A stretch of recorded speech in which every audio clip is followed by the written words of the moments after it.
Continuamos con más de soluciones. Recuerden nuestra etiqueta numeral Soluciones Maestros. Dejaba una pregunta al aire, era justamente el currículum escolar que fue publicado en Gaceta Oficial 41.044 con fecha del 2 de diciembre de 2016. ¿Qué ha pasado con esto? Mira, profesora. Desde que comenzó esto que se llamó transformación curricular, hay unas deficiencias graves. O sea, el diseño no fue un buen diseño, ni siquiera porque se pretendía plantear como algo que se iba a construir en la práctica con las escuelas, porque como estaba planteado tampoco tenía un buen diseño, o sea, no había un parámetros suficientes como para saber qué es lo que tú quieres que sepa un egresado de bachillerato. Y en este punto es importante recordar que la educación en Venezuela es obligatoria hasta bachillerato. Es decir, que tú como ciudadano tienes la obligación de formarte y no puedes piratear cualquier cosa, no puedes, o sea, es el ciudadano que idealmente quieres como país tener, el que formas en la educación básica, que es hasta bachillerato. Entonces tú tienes que ser muy responsable en ver qué tipo de ciudadano quieres, qué competencias intelectuales debe tener, cómo debe desarrollarse físicamente, cómo debe ser el desarrollo integral. O sea, eso tú tienes que hacerlo en muchos países. Los procesos de cambios curriculares se toman tiempo, se hacen consultados, en algunos casos más democráticamente y en otros menos, pero hay una forma profesional y técnica de hacerlo. Aquí no, aquí se lanzó unas jornadas en las escuelas y todas las jornadas comenzaron con mucha propaganda, pero terminaron fallando. Se hizo un piloto que era con 127 planteles, creo, 100 y pico, y terminaron 66 nada más. Después de eso no hubo una modificación, porque si no estuvo casi la mitad de los planteles es porque había un problema. Entonces no hubo una modificación, sino que se extendió a todas las escuelas oficiales. Y después de eso, que no se pudo instrumentar, porque, por ejemplo, la unión de las materias física, química y biología en ciencias naturales no se podía hacer realidad en las escuelas. O sea, a pesar de eso, se decidió que también iba obligatorio en el año escolar que está vigente, y llegó el ministerio, el cambio de ministro, y el cambio de ministro significó, bueno, vamos a parar esto aquí porque tenemos muchos problemas. Entonces, una cosa que ha estado tan accidentada y tan mal evaluada, pues ahorita está en veremos, y el problema está en que tenemos 3 grupos de bachilleres que han estado formándose en esto, o sea, 3 cohortes, y que han sido estafados con esta cosa porque no ha sido bien planificado. Tenemos una serie de docentes que han sido obligados a cambiar su planificación y a improvisar, y eso no ha sido planteado cómo se va a recuperar. O sea, ¿cómo recuperas tú la pésima formación de los que tuvieron que cursar 2 años de esta cosa? Y yo lo digo así, esta cosa, porque realmente no es un diseño curricular. Claro, no hubo una planificación, una evaluación de lo que se iba a implementar. Profesor, ¿y la federación fue consultada para estos cambios? No, en lo absoluto. Esto fue una cosa traída por los cabellos del antiguo ministro, pues, que realmente, a mi manera de ver, no tuvo nada de éxito. Creo que fracasó en muchas cosas. Entre muchas esa reforma curricular traída por los cabellos, que muchas veces se los criticamos. Esto no fue aceptado ni siquiera por los docentes, porque es que no se tomó en cuenta que los docentes venezolanos en la universidad pedagógica, por ejemplo, tú formas un docente en una asignatura, tú no lo formas en un área de conocimiento. Entonces tú no puedes obligar a un docente que se formó en inglés a dar matemática o viceversa, y eso es lo que estaban haciendo. Entonces tú veías a los docentes, bueno, pero qué sé yo de química si yo me gradué en geografía, por ejemplo, yo no sé nada y me están obligando y me están quitando mis horas y mis condiciones de trabajo me las están violando. Entonces esto fue, por supuesto, fue protestado por los gremios educativos, fue protestado por mucha gente, y yo creo que fue un acierto del ministro Jagua, de Elías Jagua, haber paralizado eso, porque realmente las condiciones, como dijo Olga, no estaban dadas para una reforma de esa naturaleza. Los docentes no estaban formados para ello, y eso iba a ser un desastre. Si ya era un desastre, iba a ser peor de lo que realmente está. Permíteme una cosa, está paralizado parcialmente. Y esto es importante, o sea, hay cosas de esa transformación curricular que siguen instrumentándose en los planteles. O sea, por ejemplo, todo lo que tiene que ver con la formación para el trabajo, que fue convertida en una especie como de área donde se trabaja con la lógica que empezaron ellos a denominar grupos estables, que ahorita tiene otro nombre, pero que esa es la lógica, perdió formalidad. perdió formalidad y eso es grave para la formación, la formación para la vida laboral es una parte importantísima en la formación en bachillerato. Entonces hay algunas cosas que se mantienen y lo que se paralizó fue la unión de ciertas Física, asignaturas, química, pero hay algunas cosas que se mantienen. Y por ejemplo se volvió a traer instrucción premilitar con un muy mal diseño, o sea, ya se había logrado que se quitara instrucción premilitar, pero se volvió a traer con la lógica de formación para la soberanía nacional, para la defensa de la soberanía. patria. Sí, entonces ahí hay una serie de cosas que se mantienen y si bien fue una buena decisión haber paralizado algunas cosas, yo creo que lo que tenía que haber hecho es paralizarlo por completo y decir, bueno, vamos a retomar esto de esta manera, vamos a tener un plan para que los que pasaron por esto recuperen y puedan tener los conocimientos que deberían tener,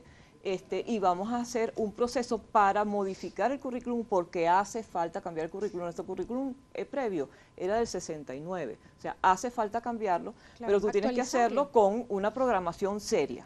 Y esto pasa por una evaluación del sistema educativo que me comentaba durante el corte comercial, pues no se realiza en el país. ¿Desde hace cuánto tiempo? Mira, todo sistema educativo tiene que tener un proceso de monitoreo permanente y procesos de evaluaciones periódicas. Aquí se instrumentó lo que se llamaba el CINEA, que era el sistema de evaluación del sistema educativo, que era una prueba que le hacían a los estudiantes en tercer grado, sexto grado y noveno grado, en aquel momento era noveno grado, para saber cuánto habían aprendido de lo que tenían que aprender. Hoy en día eso no se hace, de hecho eso abortó a los principios de la década del 2000 porque las escuelas públicas no salieron bien en el examen y entonces el Ministerio de Educación decidió paralizarlo y después se olvidaron de eso. Pero además hay una visión como que evaluar es malo, o sea, evaluar te permite que tú puedas saber qué es lo que tienes. ¿Cuáles son las fallas? Detectar fallas. Y poder mejorarla, inclusive la evaluación del docente, o sea, todo lo que hablábamos antes sobre el ejercicio de la profesión docente como instrumento, tenía evaluaciones periódicas. Si nosotros estamos dándole la responsabilidad a un grupo de personas de formar a nuestros ciudadanos, nosotros tenemos que exigirle que tengan la mejor formación posible y la única manera de saberlo es evaluando periódicamente su desempeño.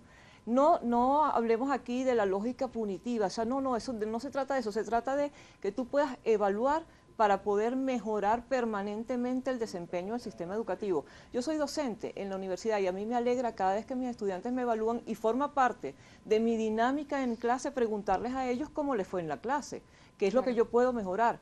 Si eso lo tenemos como parte del sistema, podemos mejorar permanentemente, pero además tiene que haber una serie de estándares establecidos que le permitan al Ministerio de Educación saber si un estudiante que se está formando en Caicara del Orinoco tiene las mismas condiciones y competencias que un estudiante que se está formando en Apure o que se está formando en Maracaibo, que tú puedas decir un bachiller de 19 o un bachiller de A, como quieran decir la calificación. La evaluación, claro. Un bachiller sobresaliente en Caracas tiene las mismas competencias, capacidades y conocimientos que un bachiller que se está formando en cualquier lugar del país. O sea, y eso lo puedes saber solo si y solo si evalúas. Y yo aprovecho para comentar pues información que le llega a uno como periodista y pues también como ciudadano, porque tenemos la oportunidad de visitar algunos estados del país y tenemos a lo mejor también familiares en algunas regiones del país, en algunos estados del país, y conocemos cuál es la situación de algunas escuelas, sobre todo públicas o liceos públicos, en varios estados del país. Por ejemplo, yo voy a nombrar particularmente el caso del estado Monagas y una población en el estado Monagas, El Tejero.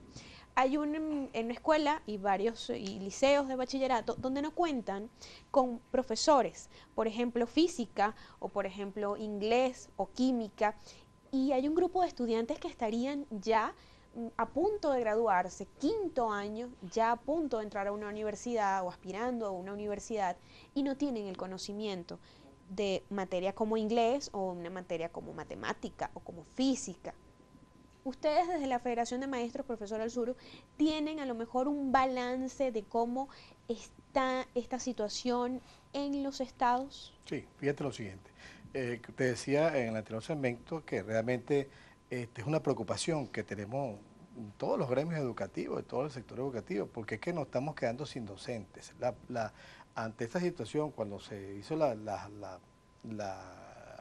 digamos, la jubilación masiva de docentes sin tomar en cuenta que no se estaban formando en las universidades, no se estaban formando los docentes en estas áreas críticas que nosotros llamamos física, matemática, y empezaron a jubilar a todo el mundo sin tomar en cuenta esto. Bueno, ahí precisamente comenzó la falla. Duraron muchos años sin estos docentes. El Ministerio de Educación puso un paliativo con una micromisión Simón Rodríguez, donde les da dando oportunidad a profesionales, docentes o no docentes, de que se formaran en estas áreas. Esto no tuvo el éxito total. Es decir, lo que te decía, la carrera educativa perdió mucho atractivo, nadie quiere estudiar educación, nadie quiere meterse en educación porque no le da suficiente, no es atractiva. No hay incentivo, no les parece y entonces atractivo, tenemos todavía fallas en esta parte. Fíjate que ahí inclusive hemos tenido denuncias que hasta los representantes han tenido que asumir la responsabilidad de un aula de clase, porque realmente les preocupa que sus alumnos duren mucho tiempo, un año sin tener docente. En el colegio donde estudia mi nieta pasa eso, pues yo digo, bueno, pero ¿cómo es posible? No, la mamá de una amiguita mía es la que nos da clase. Entonces, ese tipo de cosas está pasando en casi todo el país, pues esto está generalizado, precisamente por eso, porque realmente no hay docentes en este momento, hay una gran falla, y esa es la preocupación más grande que tenemos nosotros es esa, porque en unos años nos vamos a quedar entonces sin docentes. Si la situación ahorita es grave, si nosotros realmente no hacemos una campaña o no ponemos más atractiva la carrera educativa, no le damos al docente la posibilidad de que pueda vivir dignamente con su familia, bueno, mira, nos vamos a quedar sin docentes en un lapso de 2 o 3 años. Entonces, eso sí es grave para el país, que un país que no tenga una educación realmente de calidad y que genere, por supuesto, el movimiento que tiene que tener un país para su desarrollo. ¿Cómo avanza la discusión en cuanto a contratación colectiva, derechos de los docentes? Me lo va a responder en la próxima parte. Además, sus recomendaciones, soluciones, ¿qué podemos plantear para mejorar, para lograr en nuestro país tener una educación por lo menos, o que deba contar con todos esos métodos, con todas esas exigencias mundiales de la educación? Además, que no debemos ir tan lejos, que se cumpla la Constitución de la República, ¿no? Vamos a la pausa y ya regresamos con más.